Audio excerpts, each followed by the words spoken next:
This is the sofa where I am, okay? The sofa where I am goes, we don't see that part. Here I am. Things have changed. The painting which is on the floor now was there on the wall. You know, it's very different. It's not the same. Oh, you kill me.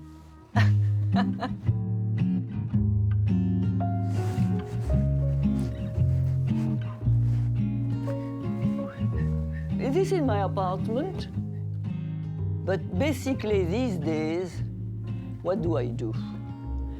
I am in the process, basically at the moment, of organizing my archive. Yes, that's the one. That's the one. My apartment actually has become my working place. Everything here is basically my work and the reference around my work. All my archive is in my apartment. I have an apartment in Paris where I have a few double of the original here. But basically, all my archive is in my apartment in Chelsea, New York City. You can see from A to Z are all the portraits I took. Well, when I was a child, I lived in a provincial town, Compiègne, and which was a beautiful city, but a little bit boring, very quiet, not far from Paris. And I was living with my aunt and my uncle.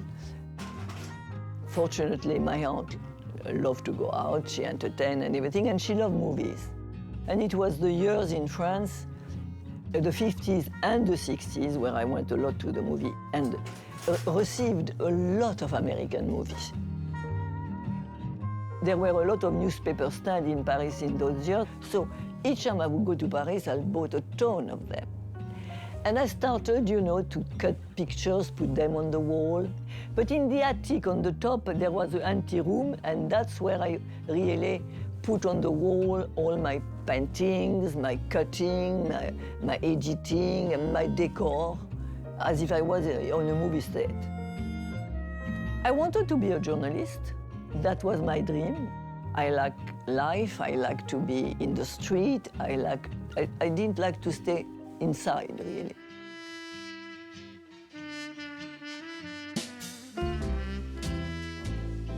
I got married young to my husband, the composer Nicholas Nabokov.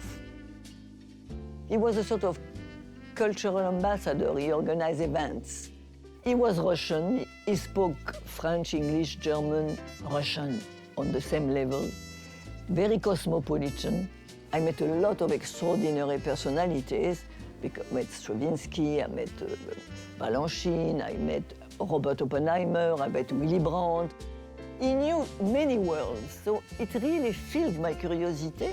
He died in 1978. He left me the key to the world. So, you see, I photographed my life and I took part to a lot of events.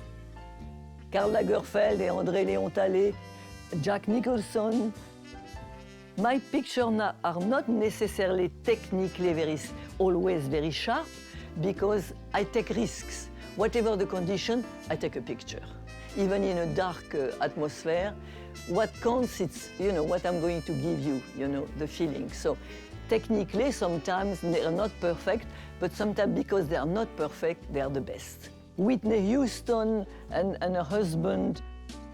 And little by little, I climbed the stairs of becoming a professional photographer. That was for American Vogue, but it's written.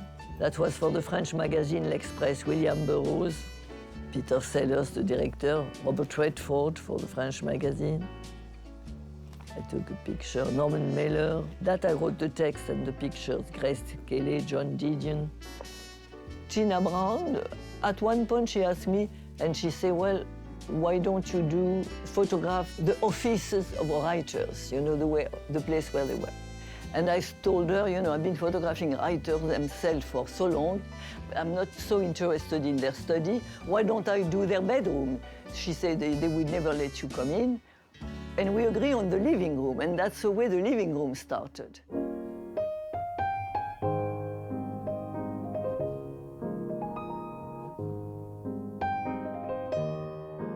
And finally, in my head, the idea came, you know, I'm going to photograph the three cities where I've lived the most, New York, Paris, and Berlin. We use the film, Polaroid film, which does not exist anymore. I would like to show you an example. You know, voila, this is the film of the color slides that I mentioned, which provides a full color positive transparency in 4 minutes, exactly the time it takes to boil my eggs.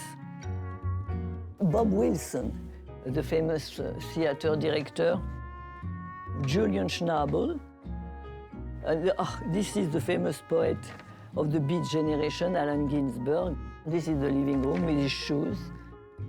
The famous photographer, Nan Goldin. The most famous French artist living in New York, she died now, Louise Bourgeois. Philip Glass in the West Village. Poet, artist, and friend of Andy Warhol, Taylor Mead. It was on the 6th floor, no elevator, and he lived there with about 25 cats. The idea is a portrait of them through their living room. Those photographs are portrait of the people, and through their living rooms, you can see who they are, but they are not in it, and I never mixed, you know, you have to have one subject, period. Karine Rothfeld, she used to be the head of French Vogue. That's her apartment in Paris. A friend of mine said, it looks like Calvin Klein shop, but no more. It's the apartment of Nan Goldin in Paris. Christian Liègre, who was a famous interior architect. Dominique Perrault, I rather like that one, very neat. The living room of Alberto Sorbelli. He has moved also since, but it's quite, you know, amazing, but he has his bathtub in the living room. So New York and Paris came quite quickly, few years of difference between. Berlin took a long time because I didn't live in Berlin. I used black and white film for Berlin because there were no more Polaroid films. I didn't want Berlin in color. I saw Berlin in black and white. He was a philosopher, come from the very, very high aristocracy, Rudolf von Lippe, Prince Rudolf von Lippe. I went when they allow me. That was another thing, you know. I come at any time. I didn't take care of the light. If it was morning, afternoon, it rained, I went. Fashion photographer, German, Bernd Böhm, who lives in a sort of Gothic house on the Wannsee, which is a big lake in Berlin.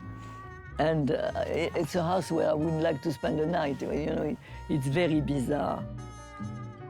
Well, New York, anything goes in terms of aesthetic. It's wild. Paris, very bourgeois, because they all have, you know, the nice sofa, nice bookshelf, you know. And Berlin was a city which had been completely destroyed during the war. Everybody was starting anew. They were not born in Berlin, they came from other place. So it was very creative in a way. Since I've done those 3 books, a lot have happened to these people. Some have died, some have moved, some sold their house, you know. It shows you that nothing is permanent in life, you know. So it is my portrait of those cities. I have a plan to do another book about the house I grew up in. That place is the place where I spent my childhood, from the age of 4 and a half, 5 to 17. And it meant a lot. My aunt died in 1999, just before 2000. And my aunt had kept every mementos of me. She had kept the room upstairs with all my things. Basically, it had not been touched. So when she died, we had to sell her house. We had 2 months to empty it. So with my mother, we came every day from Paris in the morning, and we started to empty the house. And I thought, well, maybe I should record that place where I grew up. And I photograph everything. I chose, I had the print made, working print made of everything I could, and start to play with it. I like that picture.